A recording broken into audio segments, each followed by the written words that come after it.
Hello and welcome to section 9.5, where we are factoring quadratics, part 1, when a equals 1. Just a reminder, the standard form of a quadratic equation is ax squared plus bx plus c, where a, b, and c are integer coefficients for each component of a quadratic. Specifically in these examples, we're going to be looking at when a equals 1. In other words, it will be essentially an invisible coefficient. So these first examples will have no number in front of the x squared term. Now, factoring in general is basically breaking up something into smaller pieces. So that's what we'll be doing.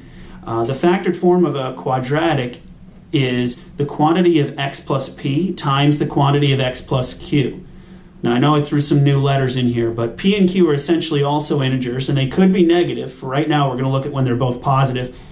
But essentially, in order for this method to work and be correct, we must have that p and q must add, or the sum be b, the integer from the original standard form, and that p times q should equal c, the constant from the original form.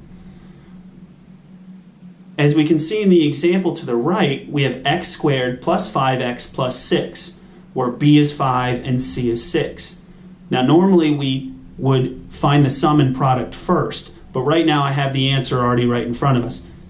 The quantity of x plus 3 times the quantity of x plus 2 is the fully factored form of this polynomial.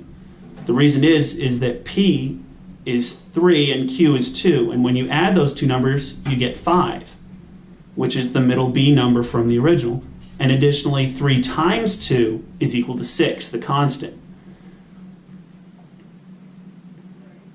We'll be looking at some other examples where they're both positive in the next video. If you would like some practice or refreshers on box or FOIL method, please click below. Otherwise, click more examples of factoring